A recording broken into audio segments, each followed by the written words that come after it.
Have you ever felt like some people are just born lucky while you always get the short end of the stick? Maybe you watch your friends land amazing opportunities while you keep getting rejected. Maybe you work just as hard, maybe even harder, but success seems to find everyone except you. Or maybe you tell yourself that when your lucky moment comes, everything will finally change. If you have ever felt that luck is something you either have or you do not have, then this story will completely transform how you see fortune, opportunity, and success. Because once, there was a young man who blamed his entire life on bad luck until one farmer taught him the truth that changed everything. Stay with me until the very end, because what you are about to discover will make you see every missed opportunity in a completely different light. Once upon a time, in a valley where rivers flowed through golden fields and mountains stood like silent guardians, there lived a 25-year-old man named Daniel. Daniel came from a humble family, worked hard every single day, and had dreams bigger than the valley itself. But Daniel carried a belief that poisoned every effort he made. He believed he was cursed with terrible luck. When he applied for the merchant apprenticeship everyone wanted, the master chose someone else. Daniel said it was bad luck. When he planted crops and his neighbor's harvest flourished while his withered, Daniel said the rain favored others but not him. When he tried to start a small business selling pottery and it failed within 3 months, Daniel looked at the sky and whispered bitterly that fortune had abandoned him from birth. His mother, a wise woman who had survived many hardships, would tell him gently every evening as they sat by the fire, "My son, luck is not something that falls from the sky like rain. Luck is something you prepare the ground to receive." But Daniel would shake his head with frustration in his eyes and respond, "Mother, you do not understand. Some people are born under a lucky star, and I was born under a shadow. No amount of preparation can change what fate has written." He spent his days watching others succeed and wondering why opportunity knocked on every door except his own. He saw merchants growing wealthy and thought they were lucky to know the right people. He saw farmers with abundant harvests and thought they were lucky to have better soil. He saw young men traveling to distant cities for better lives and thought they were lucky to have been given the chance. Daniel never saw the early mornings those merchants spent learning their trade. He never saw the years those farmers spent improving their land, testing different seeds, studying the seasons. He never saw the risks those travelers took, the savings they built, the preparations they made before leaving. All Daniel saw was the result, and he called it luck. His life became a cycle of trying something once, failing, and blaming his fortune. He would start with enthusiasm, encounter the first obstacle, and immediately conclude that luck was not on his side. Why continue if the universe had already decided against him?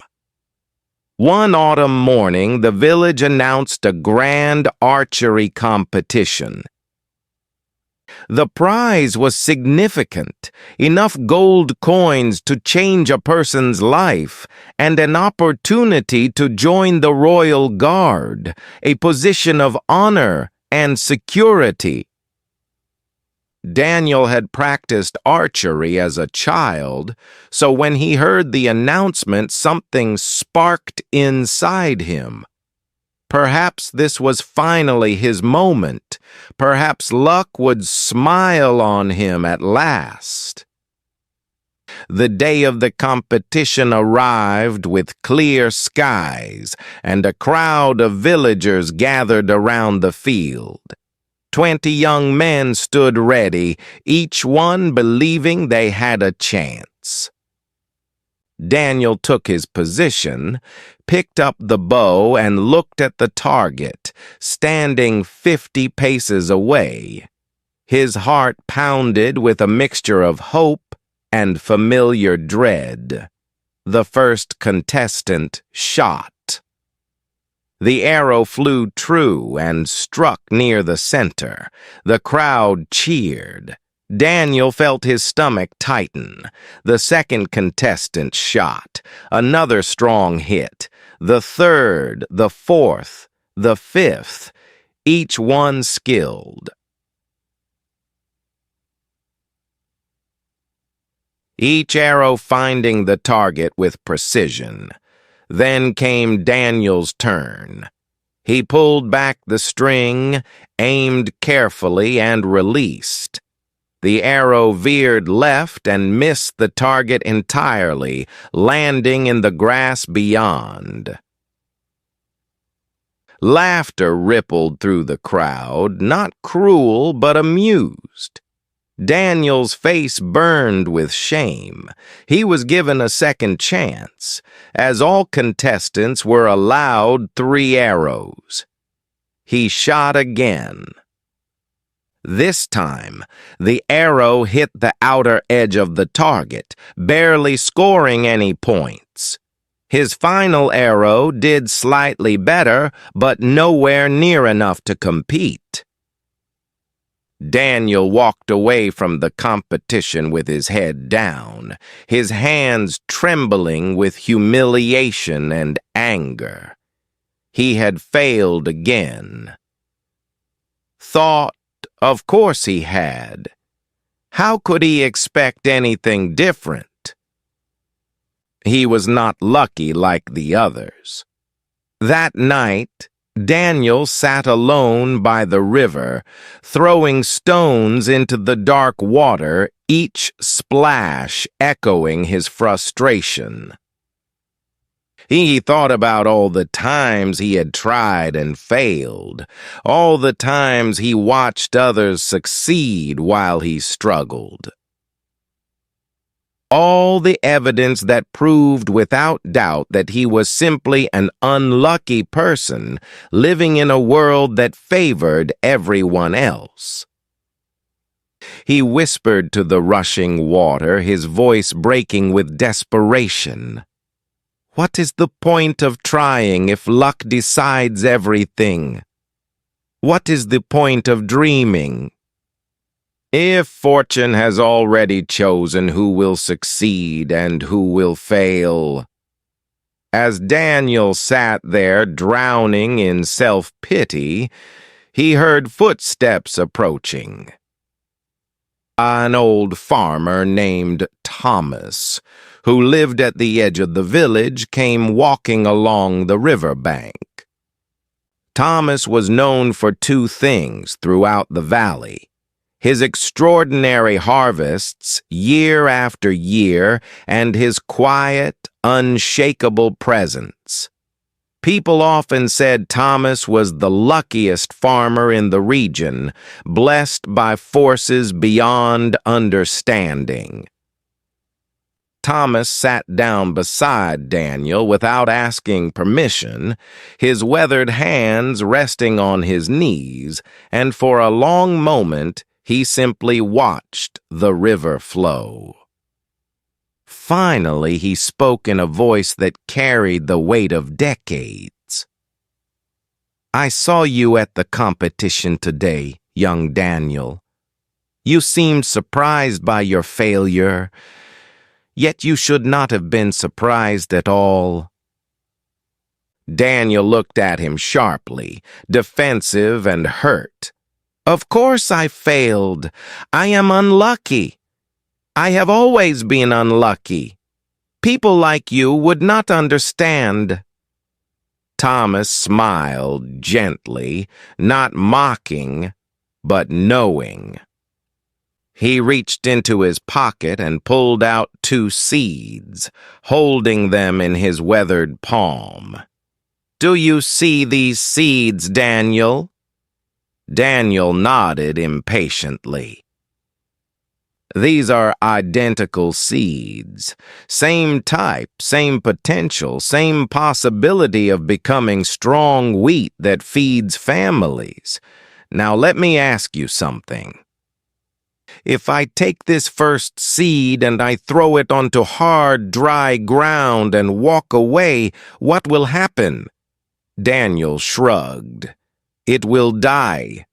Nothing will grow." "Exactly right.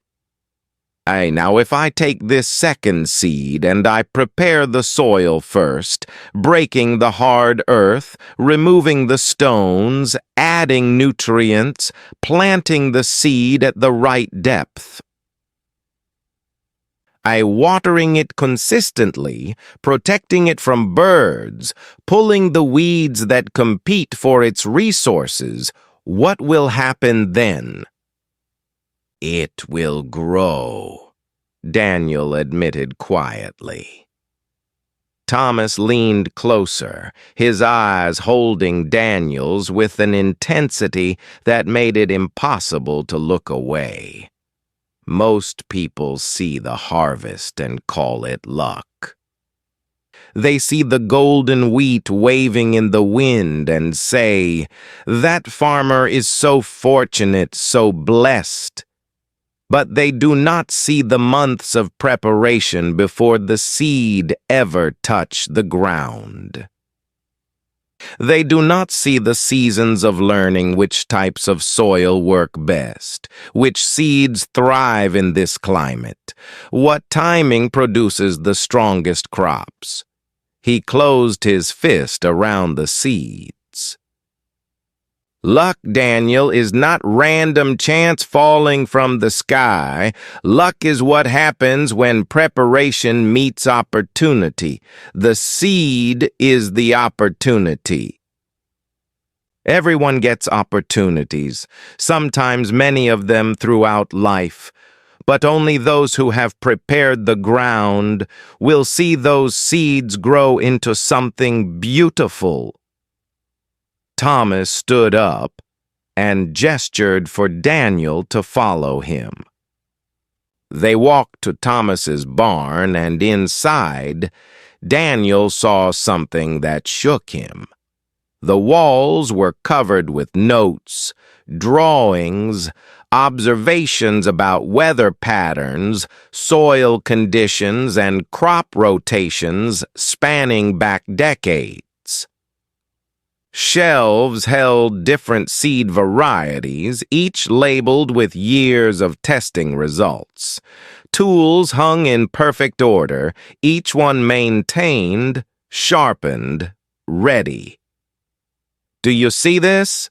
Thomas asked, sweeping his hand across the organized space. "This is not luck. This is 30 years of learning, failing, adjusting, and preparing. Every harvest that people call lucky is built on seasons of preparation they never witnessed." He turned to face Daniel directly. "You failed the archery competition today and you called it bad luck. But let me ask you honestly, how many hours did you practice in the weeks before the competition? How many arrows did you shoot?" Did you study the wind? Did you strengthen your arms? Did you learn from those who shoot better than you? Or did you simply show up, hope for the best, and call the result luck? Daniel's face went pale. He had not practiced at all. He had picked up the bow for the first time in years on the day of the competition itself. He had done nothing to prepare, yet he had expected success to find him anyway. Thomas's voice softened with compassion, not judgment. The winners today were not lucky, Daniel. They were prepared. And when the opportunity came, when that competition was announced, their preparation met that opportunity, and people called the result luck. But you and I now know the truth. Every person you have ever called lucky has likely spent time preparing ground that you never saw. Your job is not to wait for luck. Your job is to prepare yourself so thoroughly that when opportunity appears, you are ready to receive it. That night, Daniel lay awake, staring at the ceiling of his small room, Thomas's words echoing through his mind like bells that would not stop ringing. He thought about every failure he had blamed on luck, every opportunity he had approached unprepared, every time he had given up after one attempt, calling it fate instead of calling it lack of preparation. The next morning, before the sun rose, Daniel made a decision that would change the course of his entire life. If luck was truly preparation meeting opportunity, then he would become the most prepared person in the valley. He would stop waiting for fortune to find him. He would build the ground so rich that when the next seed of opportunity fell, it would have no choice but to grow into something magnificent. He started with archery. Every single morning he woke before dawn and practiced shooting arrows. His hands blistered and bled. His arms ached with exhaustion, but he did not stop. He studied the way the wind moved. He learned how to adjust his aim based on distance. He asked the competition winners for advice, swallowing his pride to learn from those he had once envied. Weeks passed. His accuracy improved slowly, painfully, 1 degree at a time. Some days he felt like giving up, like returning to his old belief that he simply was not meant to succeed. But every time that thought appeared, he remembered the 2 seeds, one thrown on hard ground, one planted in prepared soil. He expanded his preparation beyond archery. He began learning the merchant trade, not waiting for an apprenticeship to fall into his lap, but seeking out merchants and offering to work for free in exchange for knowledge.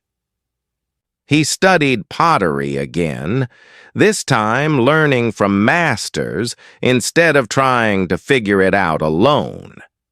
He read every book he could find. He listened to the stories of successful people, not with envy, but with the ears of a student searching for patterns. 3 months became 6 months. 6 months became 9. Daniel transformed not just his skills, but his entire understanding of how success worked in the world. He saw that every person he had called lucky had actually been prepared. The merchant, who seemed to get every good deal, had spent years building relationships and learning to spot opportunities others missed. The farmer with abundant harvests had invested decades in understanding his land. One evening, nearly a year after the archery competition, Daniel sat with his mother by the same fire where she had once told him that luck must be prepared for. She looked at him with tears in her eyes and said, "My son, you have changed. You no longer carry that shadow I used to see on your face." Daniel smiled, a real smile that reached his eyes for the first time in years. "Mother, I finally understand what you tried to teach me. I was waiting for luck to find me, but luck does not search for anyone.